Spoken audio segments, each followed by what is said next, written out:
Hello and a very good evening. You're watching the news at 6 with me, Frank Pereira, on Rajya Sabha Television. Here are the headlines.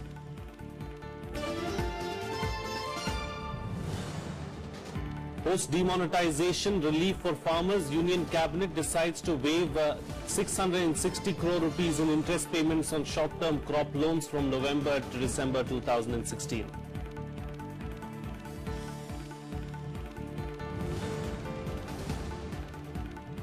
Day after Tamil Nadu Assembly passes a law on Jallikattu, Centre tells Supreme Court that it will withdraw 2016 notification to allow bull taming sport in the state.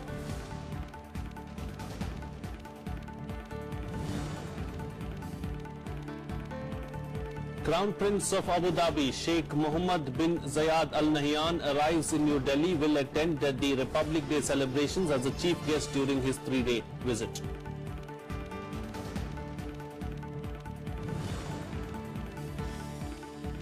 US President Donald Trump to speak to Prime Minister Narendra Modi on the phone at 11:30 tonight. Both leaders expected to discuss the road ahead for the two countries.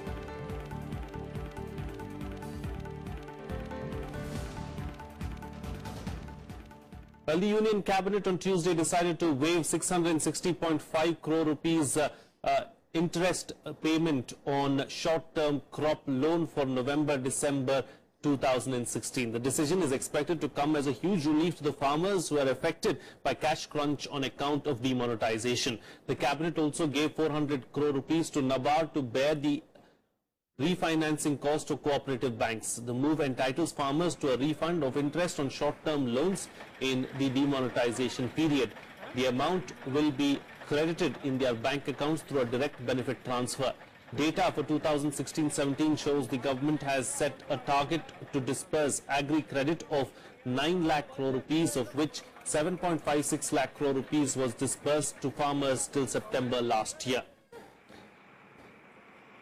Meanwhile, in another move, the cabinet also cleared land swap between the Bihar government and the Airports Authority of India for expansion and development of the Patna airport. It also approved a transfer of 11.35 acres owned by the Bihar government to AAI by exchanging equivalent land.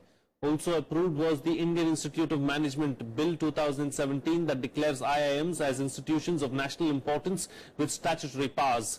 IT will allow IIMs to award degrees instead of diplomas. Well, the demonetization drive has impacted the farming community. By draining away liquidity, the measure adversely impacted a sector that is heavily dependent on cash. The agriculture sector is now looking for a firm policy direction in the upcoming budget. Kriti Mishra's report explains what are the expectations of the community.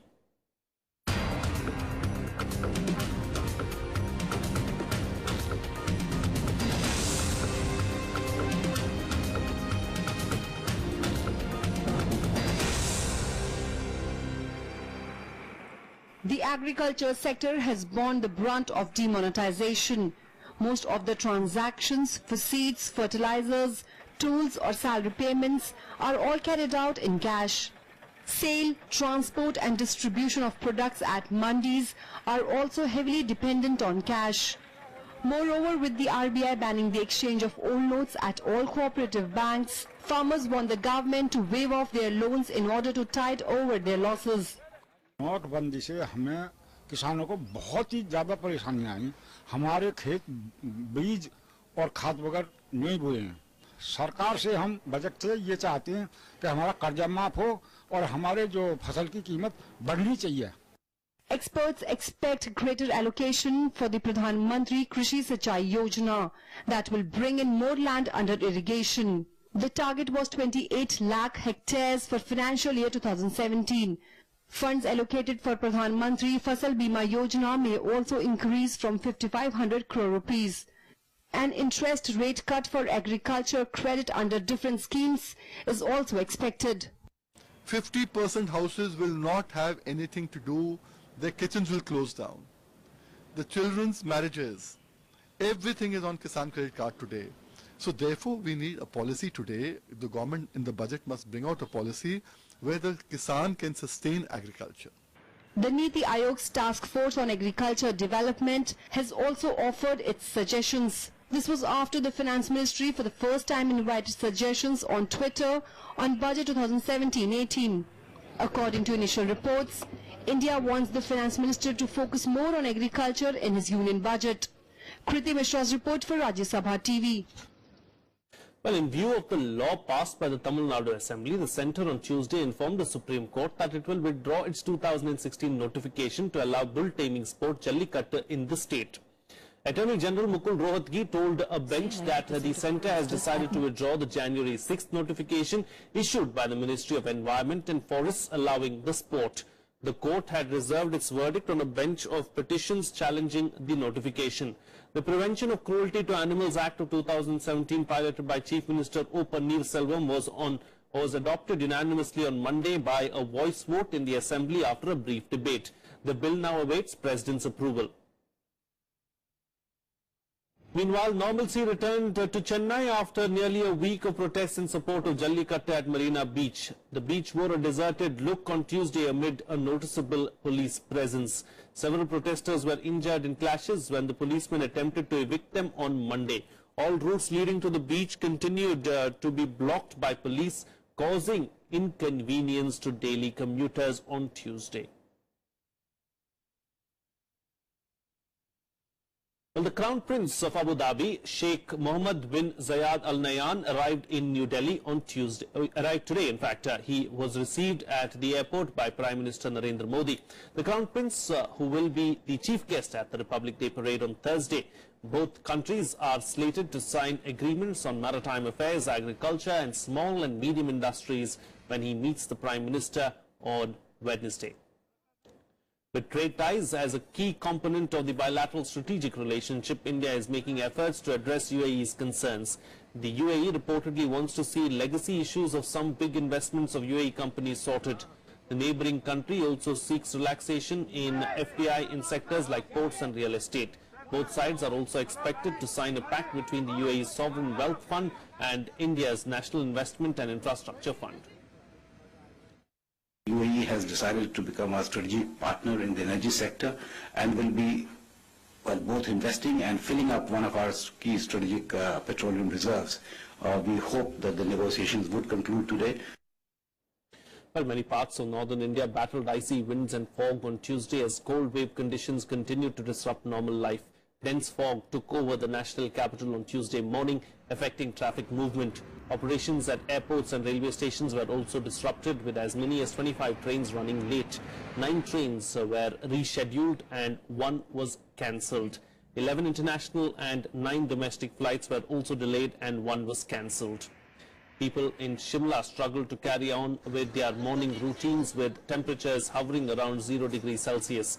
The Met Department has predicted heavy snowfall in isolated places of Himachal Pradesh and intense cold wave conditions over the next 48 hours. Rains and thunder showers are also expected in the lower hills. Meanwhile, in Kashmir, most areas received fresh snowfall affecting flight operations. More snowfall and rains have been forecast in the valley over the next 2 days.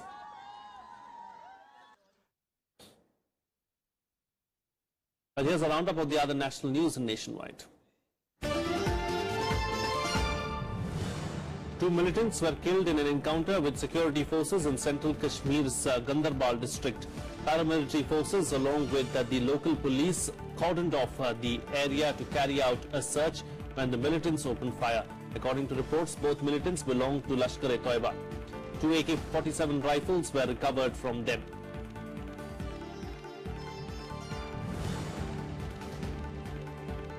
Prime Minister Narendra Modi on Tuesday stressed the need to reject gender discrimination and ensure equal opportunities. Extending greetings on the occasion of Girl Child Day, Modi called on people to reaffirm the commitment to challenging stereotypes based on gender and promote gender sensitization as well as gender equality.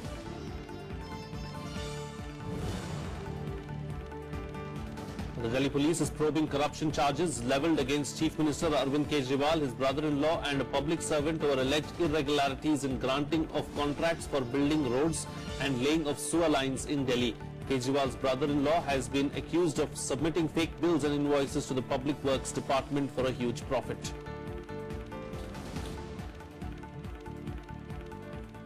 Let's shift focus now and bring you up to speed with the latest from the election-bound states.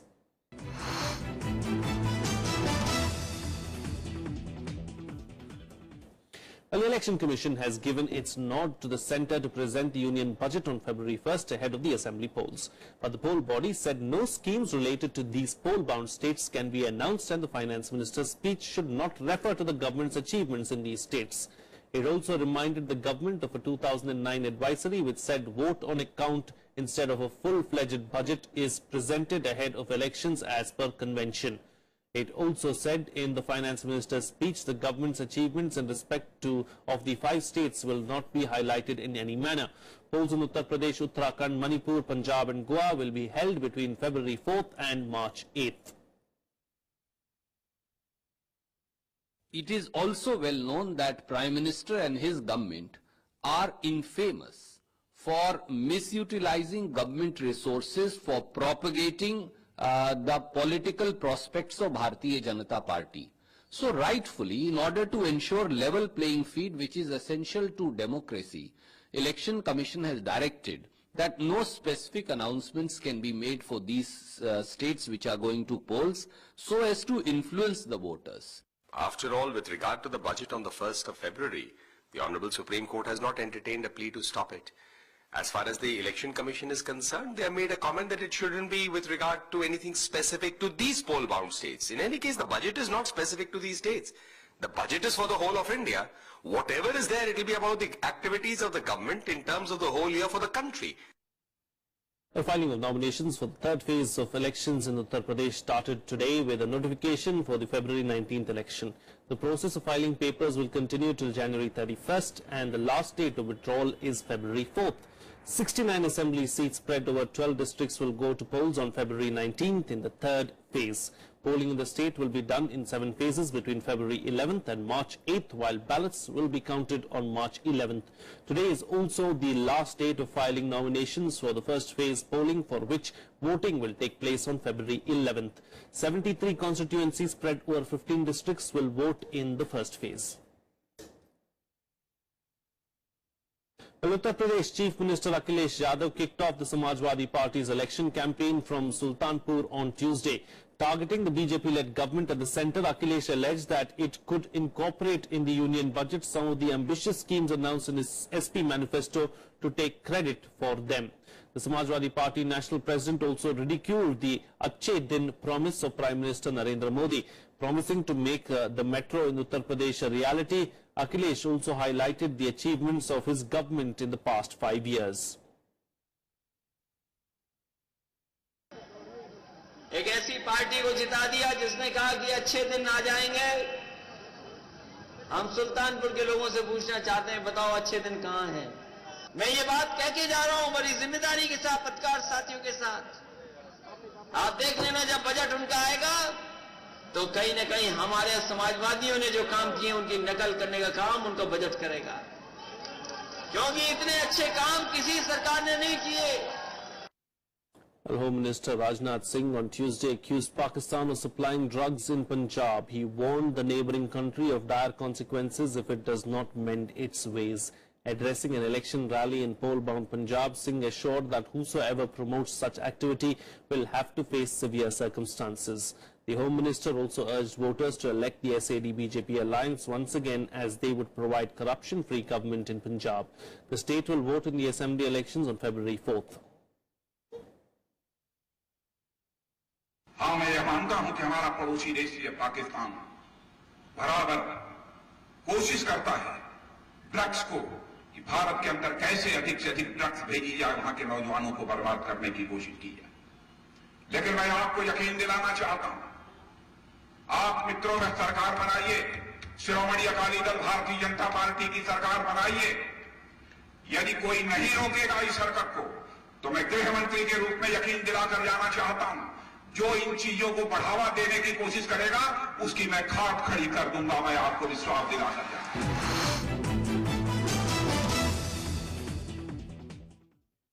It's time for a short break now, but news and updates will continue on the other side. Stay tuned. We'll be right back.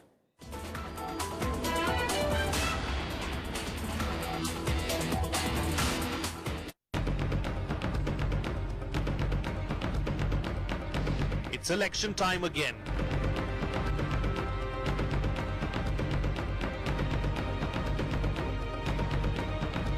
voters in 5 states gear up to cast their votes. Catch all the action in Verdict 2017, Monday to Friday on Rajya Sabha television.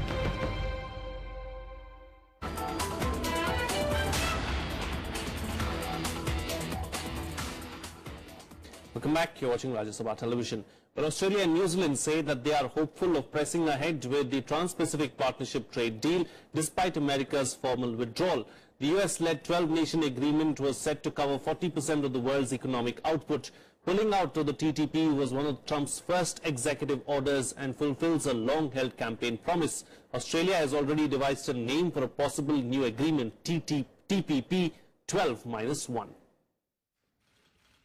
Asian Trans-Pacific Partnership nations announced on Tuesday they were looking for ways to save the multi-country trade pact in the wake of US President Donald Trump's decision to pull his country out of it.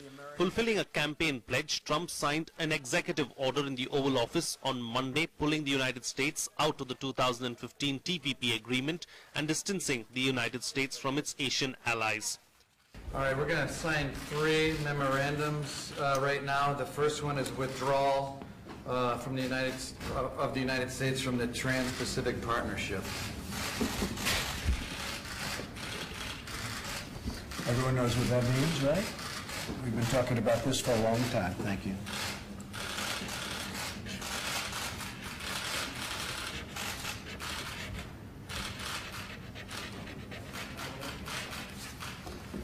Okay. Great thing for the American worker, what we just did. Australian Prime Minister Malcolm Turnbull said he is looking to salvage the Trans-Pacific Partnership by encouraging other nations into the agreement. Trump's decision opens the door for the remaining members of the pact who are more reliant on trade to bring other nations, in particular China, into the negotiations. We want to have more opportunities with more markets. We already have a China-Australia Free Trade Agreement. Certainly there is the potential for China to join the TPP.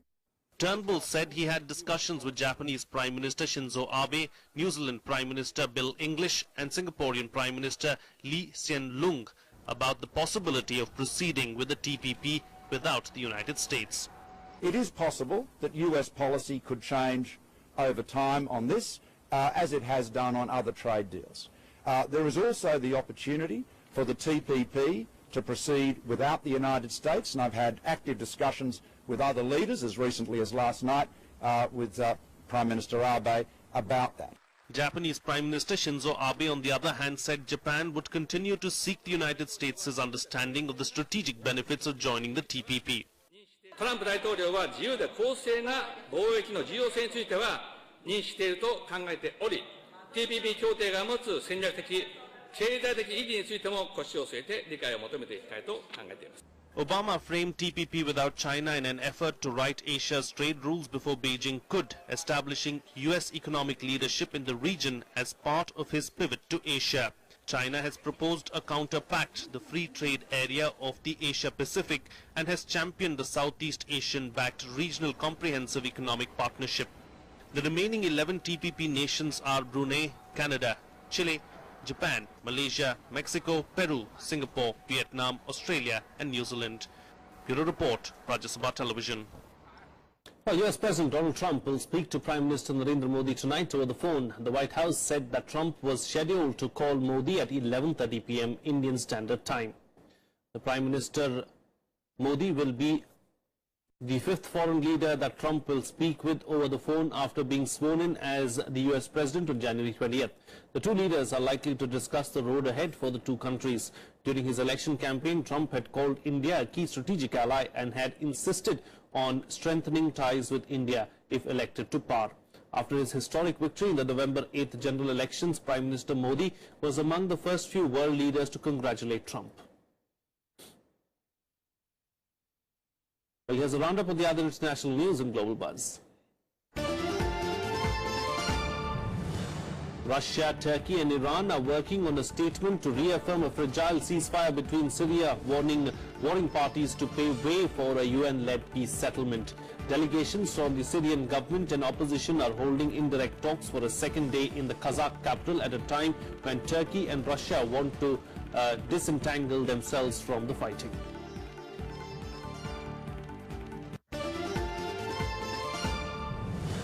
In a huge setback for British Prime Minister Theresa May that could delay her Brexit plans, the Supreme Court today ruled that she can't trigger the process of taking Britain out of the European Union unilaterally and must seek Parliament's consent over it. The government had argued that it already had the executive powers to trigger Article 50, but Supreme Court judges rejected the case by a majority of 8-3.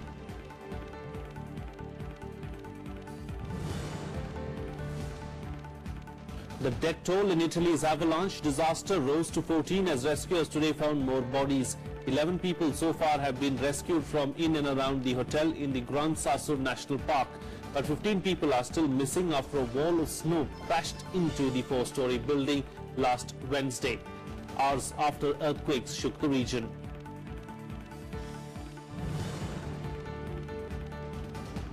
Many areas along the shorelines in New York and New Jersey were left partially underwater on Monday as a powerful storm system hit the area.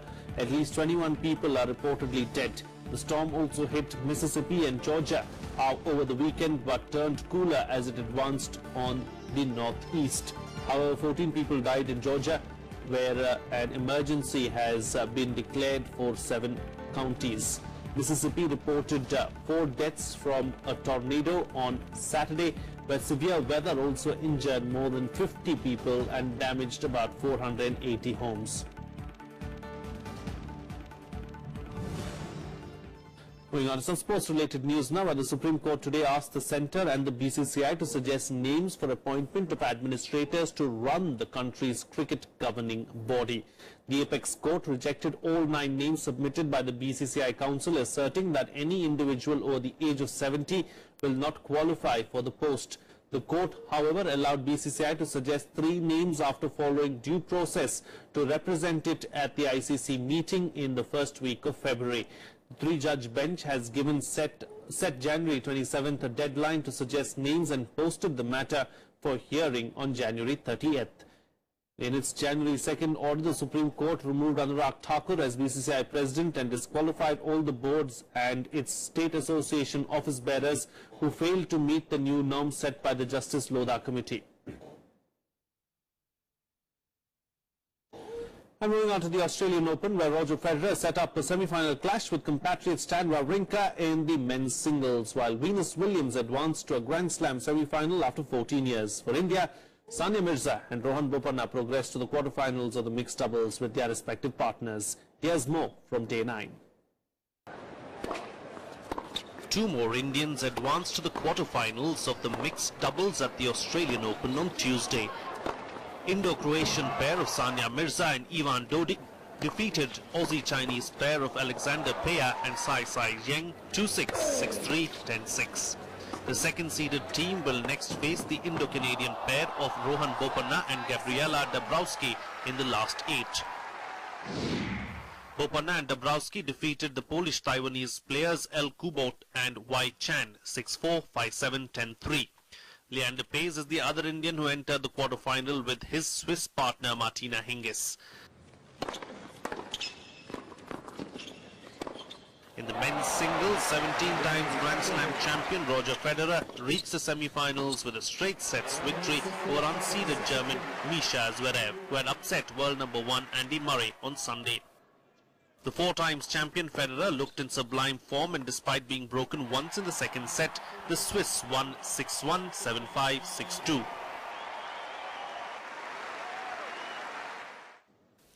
Federer will next face compatriot Stan Wawrinka in the last 4. The 4th seed and the 2014 champion Wawrinka beat Frenchman Jo-Wilfried Tsonga in straight sets 7-6, 6-4, 6-2 to reach an 8th Grand Slam semi-final. In the women's singles, Venus Williams reached the Australian Open semi-finals for the first time in 14 years with a straight sets win over Russia's Anastasia Pavlyuchenkova. The 13th-seeded American saw off the 24th seed 6-4, 7-6 in the first quarter-final. Venus will next meet unseeded compatriot Coco Vandeweghe, who thrashed Spain's 7th seed Garbine Muguruza 6-4, 6-0 to reach her first Grand Slam semi-final. The 25-year-old's crushing win comes on the heels of her win against world number 1 and defending champion Angelique Kerber in the previous round. Bureau Report, Rajya Sabha Television. Well, that's it on this edition of the newscast. Have a good evening.